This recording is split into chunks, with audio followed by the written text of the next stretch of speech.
Et salut à tous, c'est Teddy pour Pain mes figues. Et on se retrouve aujourd'hui pour un concept de table de jeu. Mon concept, en tout cas, comme ça que je l'ai imaginé. Je vous dis tout de suite en préambule, c'est largement perfectible. Mais ça répondait à un certain critère que je voulais avoir. D'une part, je voulais pas quelque chose qui soit trop coûteux. Donc, j'ai fait avec ce qui était euh, soit disponible, que j'avais déjà, soit des matériaux vraiment peu chers. Donc voilà, tout est perfectible. On peut imaginer que on peut l'améliorer, qu'on peut faire mieux, sans aucun problème, et que peut-être il y a encore moins cher, et peut-être il y a encore d'autres solutions, mais je sais pas. J'avais cette idée-là, et je me suis dit, je vais aller jusqu'au bout. Dans l'idée donc, je suis parti sur une planche de 90 par 90, et j'ai tracé donc plein de petits carrés de 10 par 10, qui seront chacun on va dire, ma référence, mon échelonnage, on va dire, de décors, ensuite, que je poserai dessus. Donc ça me permet d'avoir comme une grille, tout simplement. Par rapport à un tapis néoprène que j'aurais pu acheter, l'idée c'est d'avoir quelque chose qui pouvait complètement se repositionner, y compris la toile de fond, en fait, y compris une rivière qui pourrait passer au milieu de la table. Je voulais qu'elle soit à un positionnement différent d'une partie à l'autre. Et ça, c'était parfait pour du Frostgrave ou du Ranger of the Shadow Deep. L'idée, c'est d'avoir une seule table qui puisse un peu tout faire. Et y compris passer éventuellement d'un univers futuriste à un univers héroïque fantastique. Pour continuer un petit peu au-delà du concept, euh, j'ai, au milieu de chaque carré que j'avais tracé, j'ai percé un petit trou qui va me permettre d'y coller des petits aimants. Des aimants, de mémoire, c'était du 2 par 1 mm, 1,5 par 1 mm. C'est ce que j'avais en stock. J'ai fait avec ce que j'avais, tout simplement. Ça pourrait être des aimants un peu plus gros, un peu plus petits, peut-être pas plus petits, mais en tout cas un peu plus gros. Il faut qu'ils soient suffisamment puissants. Ça pourrait encore s'améliorer certainement, mais pour l'instant, ça a l'air de bien faire le travail. Pour vous dire, de l'autre côté, du côté des décors, je planterai une agrafe qui suffira en fait à juste. L'idée c'est pas que ça colle et que ça puisse ne pas tomber. L'idée c'est au moins que ça ne bouge pas pendant qu'on joue. C'est ça le principe. Encore une fois, ça peut être améliorable si vous avez d'autres choses. Bien sûr, faites à votre idée si vous avez envie de juste de reprendre le concept, simplement. Voilà ce que ça donne. J'ai déjà ma planche. Et puis maintenant, il va falloir mettre des choses dessus. Et pour ça, toujours dans le même magasin de bricolage, j'ai acheté du polystyrène extrudé. Et il les vendait par planche assez fine, au final. Ça doit être du 2 cm, même pas, du 1,5 cm d'épaisseur peut-être. En fait, je savais que je pouvais trouver ces planches fines, et ça a participé en fait à mon idée. Si vous avez accès à autre chose, ou si votre vendeur à vous il fait autre chose, faites différemment, hein, bien entendu. Mais voilà, moi j'avais ça à dispo, et je me suis dit, bah, je vais utiliser ça. Du coup, j'ai découpé des petits carrés, encore une fois, de 10 par 10, hein, pour correspondre à mon échelle à moi, à ma grille à moi. Mais j'ai aussi découpé d'autres carrés, de différentes tailles. L'idée, c'est pas d'avoir uniquement comment dire, un accolement de petits carrés, mais aussi d'en avoir de différentes tailles, du 20 par 10, du 30 par 10, du 20 par 20, du 20 par 30, du 30 par 30, pour coller des décors dessus, tout simplement. Pour construire même des décors dessus. Je les ai collés euh, à la colle, bien entendu à la colle à bois, et j'ai laissé sécher pendant un petit moment.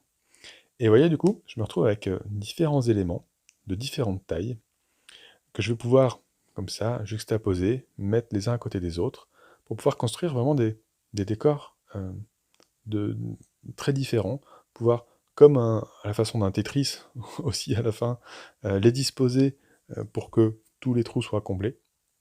Et, et je ne sais pas si vous commencez à avoir l'idée, mais d'avoir quelque chose qui peut se repositionner de plein de façons différentes. Un des aspects pratiques, hein, c'est que du coup, je peux bosser chaque petit élément de décor de façon indépendante sans avoir un grand local à moi. Maintenant, je suis sur mon atelier habituel et je fais mes petits éléments. Donc là, je reprends un carré 10 par 10. Ça va être mon décor basique, euh, où j'appuie bien fort avec un rouleau de Green Stuff Sword, ça doit être du cobblestone celui-ci, ce qui va me faire un environnement de pierre assez basique. Donc en plus, ça s'enchaîne assez rapidement. Il faut bien appuyer et il faut le faire en un seul passage. Sinon, forcément, ça fait quelque chose de pas forcément très joli. Et voilà ce que ça donne. Et sur le rebord de chacun de mes éléments de décor, je vais à chaque fois mettre cette petite texture-là. À chaque fois, pour que ce soit raccord d'un carré à l'autre, sur chaque bord, je m'assure qu'il y ait cette texture-là. Comme ça reste cohérent. Même si j'ai un décor sur un carré de 30 par 30 par exemple, où au milieu il y a un lac, sur le bord, je veux faire attention à ce qu'il y ait cette pierre, cet aspect pavé de route, qui permet à chaque fois d'être lié à n'importe quel autre carré que je mettrai à côté. Sur la peinture, quelque chose d'assez classique. Là, je suis parti sur du noir. Alors, on n'y va pas à la bombe parce que ça détériore en fait le polystyrène. Hein. Ça va le creuser, ça va faire voilà, ça va le faire fondre, hein, tout simplement.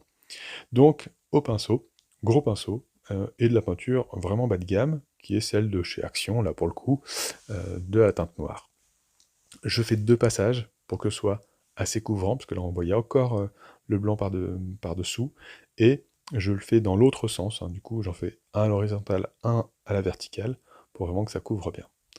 Et puis petit à petit, j'utilise encore de la peinture de chez Action, et je fais un petit brossage à sec, successif en fait, avec des teintes de plus en plus claires, et j'essaye de ne pas le faire uniforme, hein, de faire des zones plus ou moins appuyées, d'autres un peu moins, et ça marche plutôt bien la texture, hein. Avec pas grand chose, on se retrouve avec quelque chose, vous voyez, les dalles apparaissent assez bien, assez facilement, alors que voilà, c'est pas forcément creusé, texturé, comme on peut le faire avec un stylo par exemple, comme j'ai pu voir sur les vidéos de tuto de Grégoric, par exemple, qui proposent ça et qui sont assez géniales. Pour rajouter un petit peu de...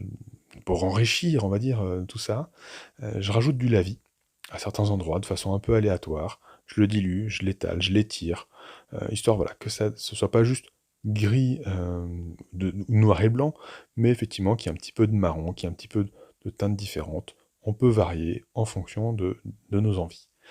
Je fais un petit peu attention parce que ça a tendance à rediluer la peinture qui était en dessous. Donc c'est pour ça que je marque qu'il faut pas que ce soit trop appuyé, que ce soit léger, pour ne pas enlever ce qu'il y a en dessous, tout simplement. Voilà quelques petits éléments. Ma table est encore en cours. Elle nécessiterait encore pas mal de boulot. J'ai d'autres carrés à faire, mais je peux les faire petit à petit. Je peux y revenir, euh, voilà, à chaque fois, un petit peu, quand j'ai le temps, quand j'ai envie, faire un décor, m'arrêter, puis en faire un autre. Et là, j'ai déjà une ruine, un cimetière, quelques petits carrés. Et vous voyez, je peux déjà commencer à imaginer à quoi ressemblera la table, dans l'idée. On peut déjà aussi, une fois que j'aurai du 60 par 60, commencer à jouer sur du 60 par 60, ou plus petit encore. Donc vous voyez un petit peu l'idée, je ne sais pas si mon concept est clair, en tout cas je l'espère. Comme je vous dis, c'est encore perfectible. On voit qu'il y aura forcément un petit décalage entre chaque pièce, c'est sûr. Il y a peut-être moyen de faire ça avec de la carte plastique, j'en sais rien, avec autre chose.